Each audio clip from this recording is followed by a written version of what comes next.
생명샘이신 아름답고 귀한 말씀을 풍성히 나누는 시간 되길 바랍니다. 창세기 14장 1절에서 16절 말씀으로 전적인 하나님의 승리라는 제목으로 함께 나누겠습니다. 아브라함의 양보로 롯이 거주할 땅을 먼저 고르게 됐던 그때에 롯이 붙잡은 기준은 신앙에서 비롯된 것이 아니었습니다.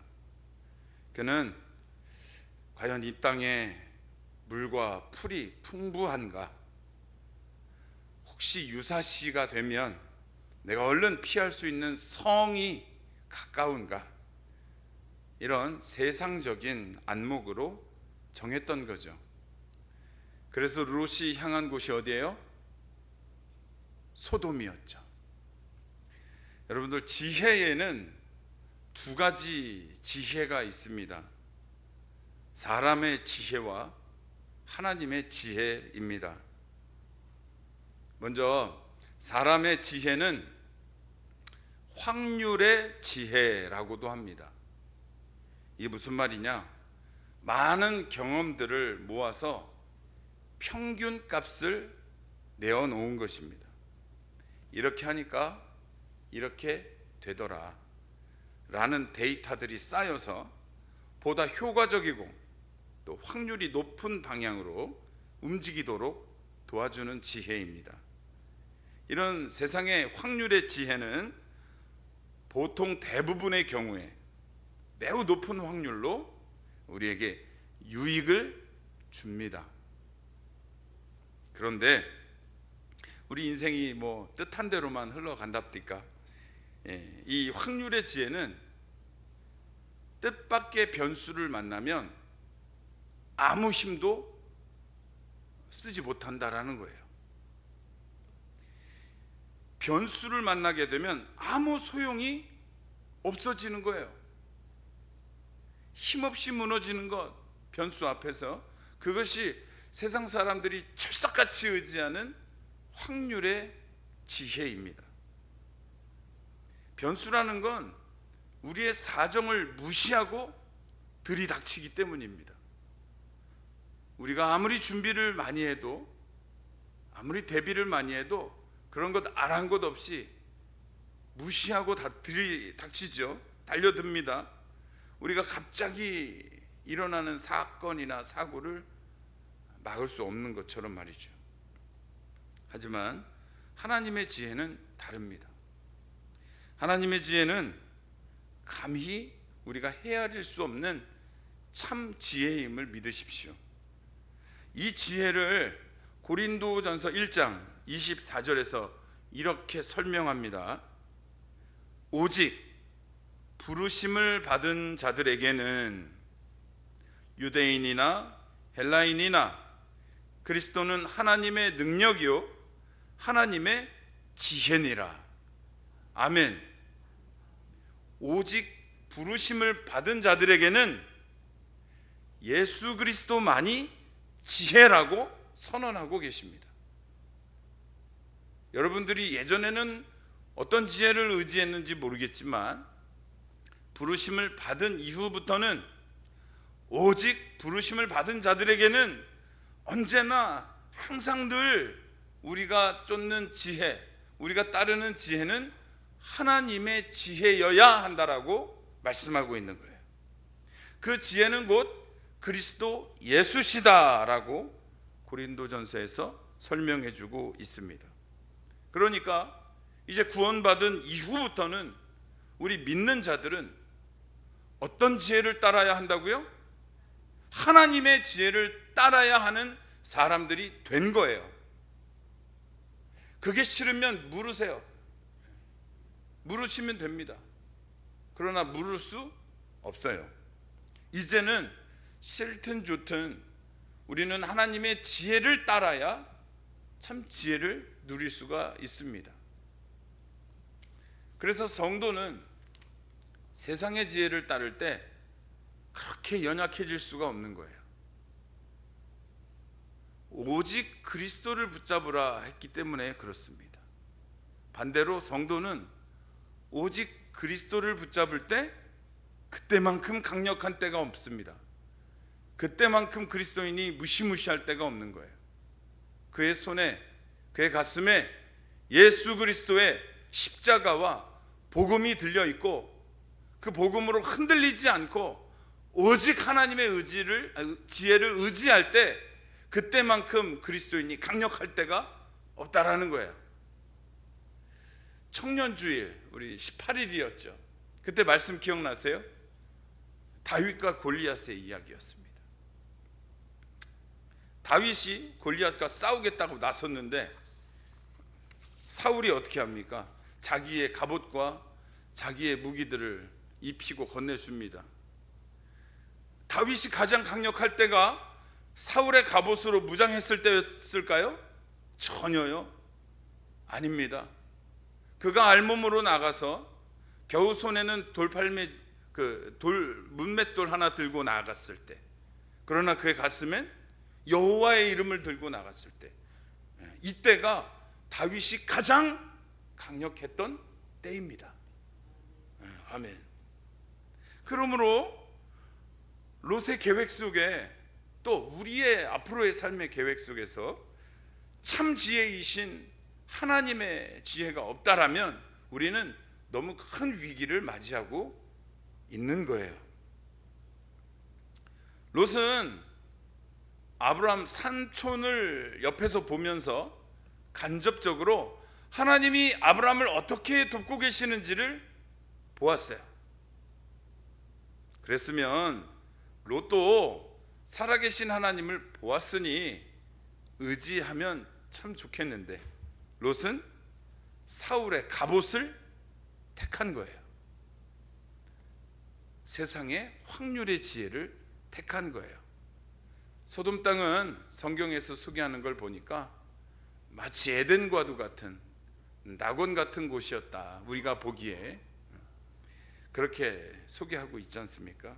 그러나 하나님 보시기에는 악하고 죄인이 가득한 땅이었다라고 말씀합니다. 그러나 롯은 사울의 갑옷으로 무장하길 더 원했던 거죠. 이때 아브라함은 어떤 과정을 겪고 있는 중이냐면, 잠시 전으로 돌아가 보면 아브라함이 기근을 피해서 애굽으로 내려가죠. 자기의 결정이었어요. 확률의 지혜를 따라 움직인 거예요.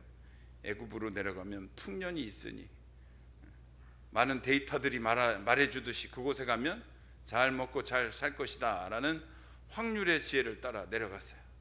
그런데 생각지도 못한 변수를 만나게 돼요. 애굽의 왕이 자기 아내를 마음에 들어 하는 거예요. 그렇죠? 너무 예쁜 거예요, 자기 아내가. 그래서 누이 동생이라고 속이고 아내를 빼앗길 뻔까지 하죠. 결국 하나님의 도우심으로 아내를 무사히 되찾을 수 있었지요. 그리고 애굽을 나와서 다시 아브라함은 가나안으로 돌아옵니다. 그때 얻은 애굽 왕으로부터 얻은 재물이 굉장히 많았어요. 부자가 된 거예요. 부자가 됐습니다. 그러나 부자가 되면 뭐예요? 오늘 새벽에도 나누었는데, 가족들에게 받는 신뢰에서는 완전히 가난뱅이가 되어버렸어요. 아내에게 신뢰를 잃어버린 거예요. 얼마나 아내가 상심이 크겠어요? 얼마나 실망이 크겠어요? 아브라함은 아내 앞에서도 죄인이었고, 자기 스스로 결정하고 일으켰던 사고이기에 하나님 앞에서도 죄인이었어요. 그렇게 처참한 심정으로 그가 다시 돌아온 것이 어디냐? 제일 처음 하나님이 자기를 불렀을 때, 그래서 가나안에 도착했을 때 제일 처음 제단을 쌓아서 여호와의 이름을 부르며 제사를 드렸던 베델과 아이 사이라는 곳, 고유 지명도 없는 외딴 곳이에요. 그곳에 도착해서 자기가 쌓은 제단은 그대로 있는데 자기의 신앙은 와르르 무너져 있는 걸 보며 깊이 뉘우치고 회개하죠. 깊이 뉘우치고 회개합니다.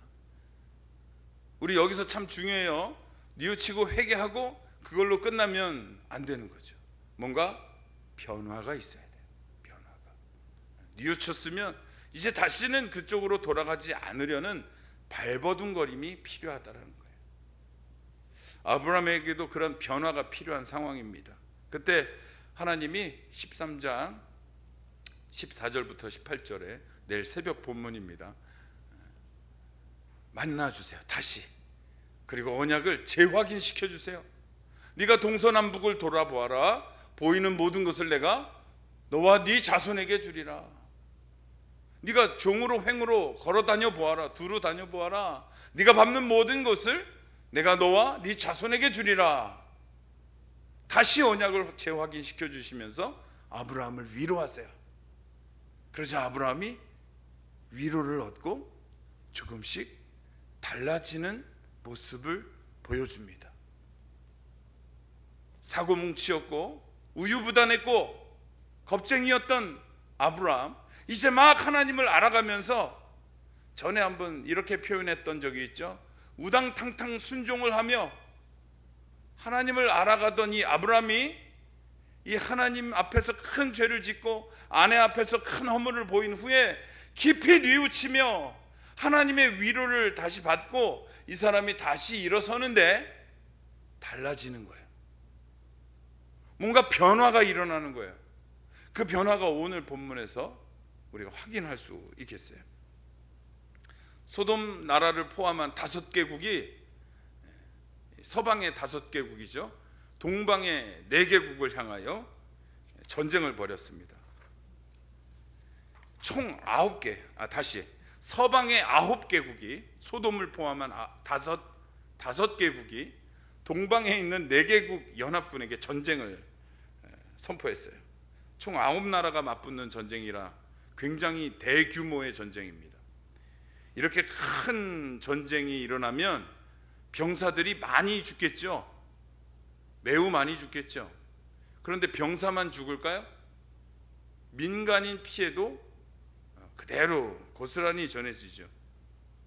소돔 땅에 4개국의 연합군이 밀려 들어왔어요. 롯이 살고 있는 소돔 땅에. 그래서 롯은 자기가 그렇게 의지하던 재물과 가족과 모든 것들을 다 빼앗기고 자신도 포로로 끌려가고 말았습니다. 소돔 땅에 있던 다른 사람들도 마찬가지였죠. 이렇게 모두 끌려간 것을 아브라함이 어떤 일을 통하여 소식을 듣게 됩니다. 자, 여기서부터 아브라함이 달라집니다. 예전 같으면 주변의 지인들에게 도움을 요청하고 또 자기가 알고 있는 지식을 총동원해서 잔꾀를 부릴 아브라함이겠지만 이제 계산하지 않습니다. 그는 곧바로 거룩하게 출병합니다. 자신의 집에서 가르치고 기르던 사병 318명을 데리고 단이라는 곳으로, 롯이 잡혀있는 곳으로 추격해 갑니다. 그런데 318명, 많은 수 같지만 사실 상대는 4개 나라의 연합군이에요. 비교가 될까요? 전혀 계란으로 바위치기인 격이에요. 정면전으로는 절대로 승산이 없는 싸움입니다. 말이 되지 않는 싸움이에요. 그럼에도 불구하고 아브라함은 물불 가리지 아니하고 롯을 구하기 위해서 쫓아가는 거예요. 전면전은 피했습니다. 밤이 오길 기다렸다가 그룹을 나누어서 산발적으로 적 연합군을 공격했어요. 기습작전을 벌인 겁니다. 그런데 이 기습작전이 아주 성공적이었어요.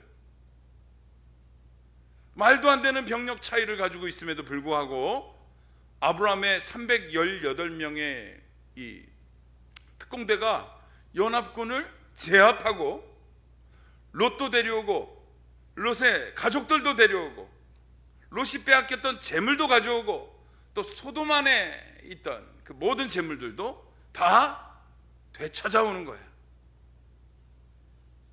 대승리가 아닐 수 없었습니다. 절대로 300명이 어떻게 비벼볼 수 있는 규모가 아니에요. 이 연합군 4개국의 연합군을 상대로 300여 명이 어떻게 상대가 되겠습니까? 그럼에도 결과는 아브라함의 대승리로 끝났단 말입니다. 여러분들은 이런 경험이 있으십니까? 별로 놀라지도 않으시는 거 보니까 산전수전을 많이 겪으신 것 같은데, 이건 놀라운 일이었어요. 이건 결코 인생에서 한 번이나 경험해 볼까? 너무나 신기한 일이었어요. 이 아브라함의 작전과 지휘력이 뛰어났기에 얻은 결실이었습니다.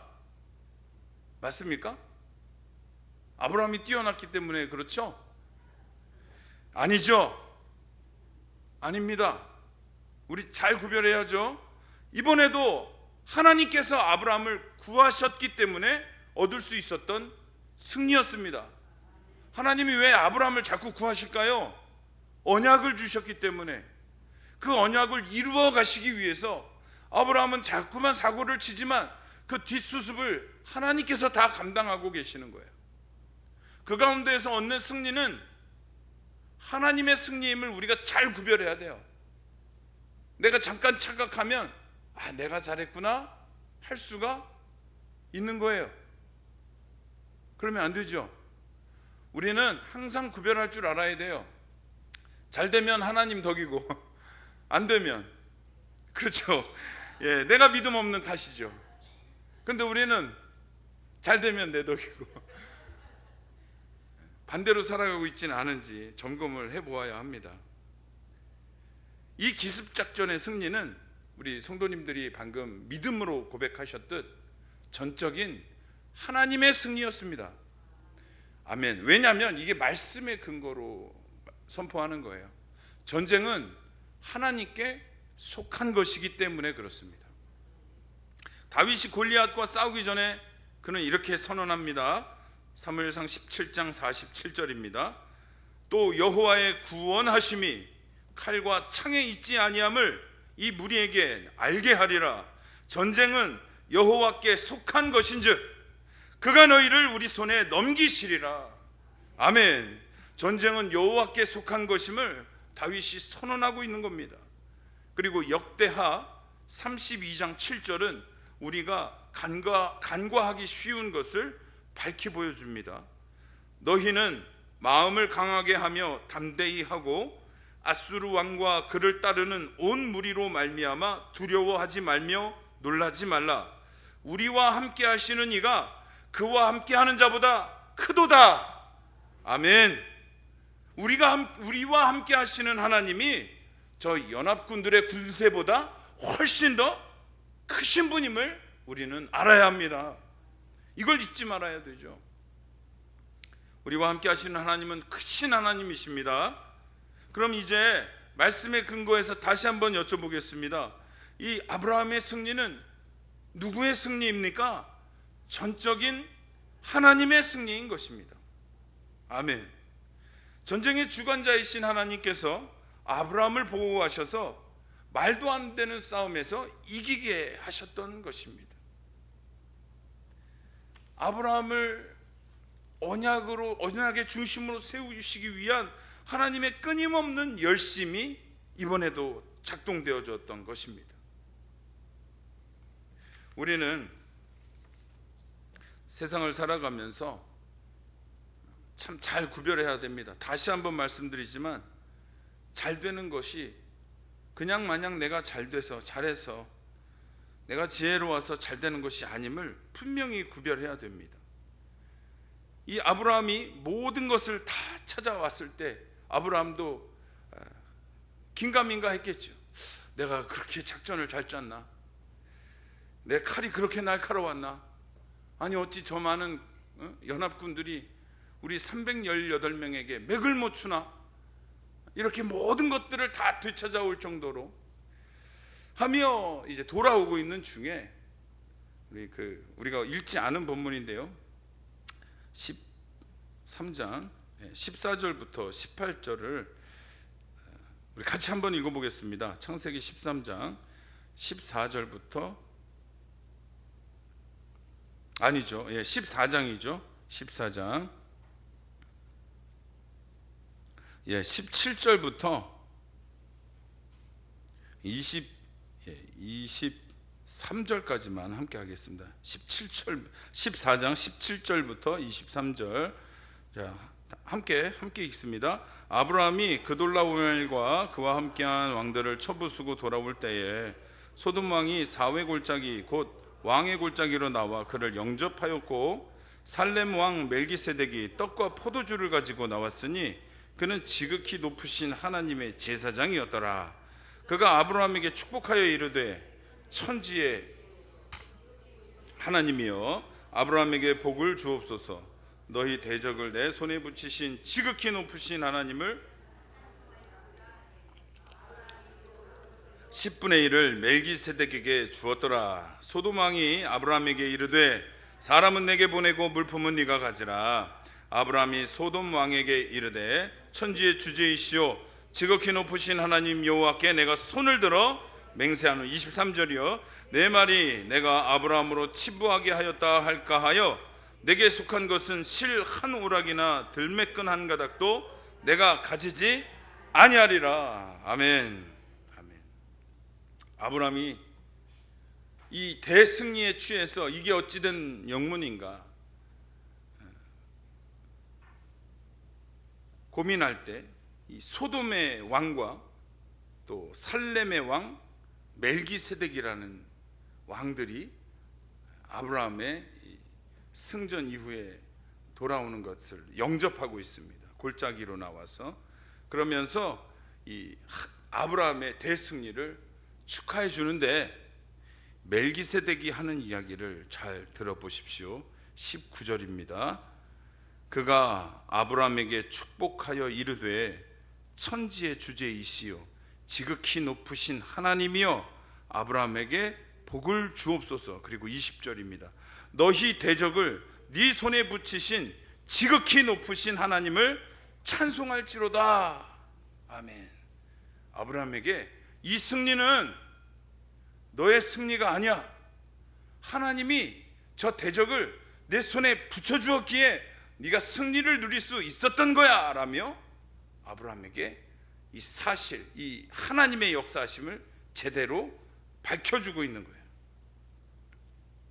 아브라함이 이제 깨달았어요. 이전 같았으면 긴가민가 했겠지만 깊은 처참한 실패 속에서 하나님의 위로를 얻고 다시 조금씩 변화해 가던 이 아브라함은 이제 드디어 이제 조금씩 비로소 아브라함으로 가는 그 과정을 잘 밟고 있다라는 것을 보여주는 첫 번째 모습입니다.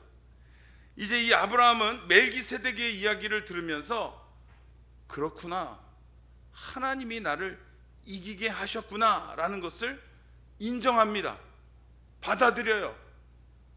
그리고 그가 이것을 받아들이면서 한 행동이 뭐냐면, 율법을 정하기도 전에 11조의 법이 정해지기도 전에 이 성경에서 처음 나오는 11조의 모습으로 멜기세덱, 하나님의 제사장이라는 이 신비로운 인물에게 그 전리품의 10분의 1을 바치고 있는 모습을 보면 우리가 알 수 있는 거예요.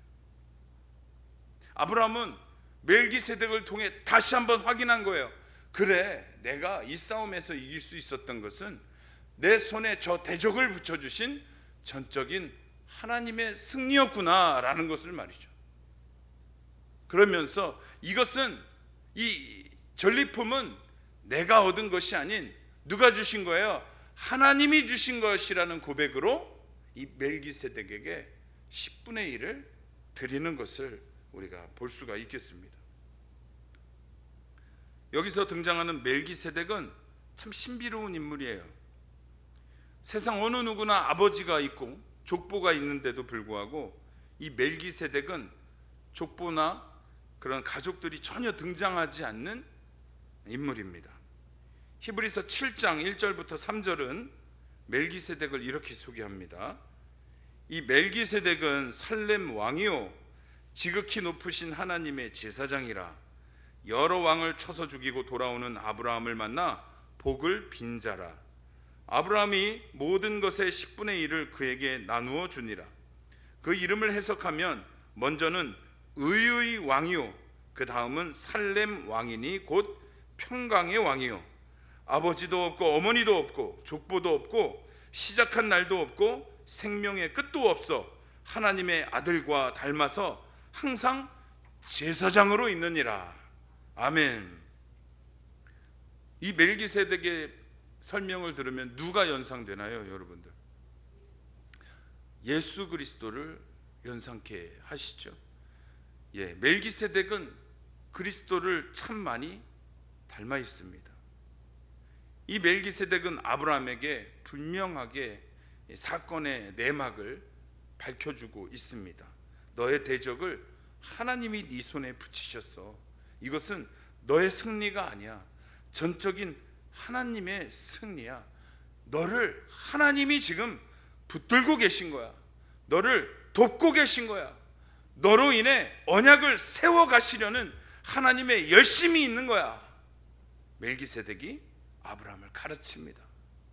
아브라함은 그 가르침을 인정하고 받아들이는 거죠. 우리가 시간으로만 따져보면 아브라함보다 하나님을 더 오래 알았습니다. 시간으로만 따지면 우리가 훨씬 아브라함보다 더 교회를 많이 다녔고, 우리가 훨씬 아브라함보다 성경도 많이 보았습니다. 뭐 당시엔 성경이 없었으니까 아브라함 때는. 그럼에도 어떤 면에서 이 당시 우리가 어떤 면에서는 아브라함보다 많이 부족할 때도 있고, 아브라함보다 미숙한 모습을 보이며 살아갈 때도 있습니다. 그런데 이렇게 하나님을 만나고 또 실수했다 넘어지고 처참한 심정으로 하나님 앞에 다시 돌아와 하나님께 위로받고 다시 일어서면서 변화되어져 가는 아브라함 되어가는 과정을 보면서 우리도 소망을 가질 수 있게 됩니다. 우리도 아브라함처럼 하나님의 만지심이 함께하고 계신다라는 것, 하나님이 아브라함처럼 우리에게도 도우시며 우리에게 각자에게 주신 그 언약을 이루어 가시기 위하여 여러분 각자의 인생 속에서 하나님의 열심으로 우리와 동행하고 계시다라는 것을 우리가 참 감사하며 소망을 가지게 되는 거예요. 실수투성이 아브라함이 믿음의 조상으로 세워지기까지 아직도 많은 과정들이 남았지만 전적인 하나님의 승리로 이끌어 가시며 그를 보호하시고 도우셨던 것처럼 우리의 삶에도 전적인 하나님의 승리가, 또 전적인 하나님의 은혜가 늘 우리와 함께 하시기를 소망합니다. 오늘도 하나님은 우리를 도우십니다. 오늘도 우리와 동행하시고 우리를 언약으로 이루어 가시는 하나님의 은혜로 붙잡고 계십니다. 설령 넘어져 쓰러져 있다 할지라도, 여러분들 처참한 상황일지라도 나를 위로하시고 다가오시며 나에게 말씀으로 다시 회복해 하시는 하나님을 기대하시면서 기도하십시오. 다시 하나님의 은혜의 제단 앞으로 나아가서 기도하십시오. 하나님은 말씀으로 여러분들을 만나 주실 것이고 위로해 주실 거예요. 그 위로가 나를 진정 회복해 하시고 나를 진정 다시 일어서게 하는 참 위로가 됨을 저는 믿습니다. 말씀으로 위로받으시고 말씀으로 새 힘을 공급받으셔서 다시 일어나 달라지고 변화되어지는 모습으로 하나님 앞에 귀하게 쓰임받는 동성교회 모두가 되기를 간절히 소망합니다. 아멘. 우리 잠깐 기도하겠습니다. 하나님 아버지 감사합니다. 창세기 14장 말씀을 통하여 하나님의 열심히 우리와 늘 함께 하시며 동행하시며 우리를 돕고 계심을 우리가 말씀을 통해 만나게 됩니다. 아브라함에게 그러하셨듯 우리 삶에도 주님의 도우시는 은혜가 함께 하시기를 원합니다. 주여 우리와 함께하여 주시옵시고 동행하여 주시옵소서. 연약한 우리들의 힘과 지혜가 되어 주셔서 이 세상 믿음으로 살아가는 동안 곤란하지 않고 어려움 당하지 아니하도록 주의 백성들을 붙잡아 주시옵소서. 믿음으로 승리하는 우리들 되어지기를 원합니다. 말씀으로 위로하시고 새 힘을 주셔서 날마다 주님의 뜻을 이루어가며 주님 주신 언약을 성취해 나아가는 그 은혜들을 살아가도록 우리 동성교회 모두와 함께하여 주시옵소서. 감사드리며 살아계신 예수님의 이름으로 기도드립니다. 아멘. 아버지 감사합니다.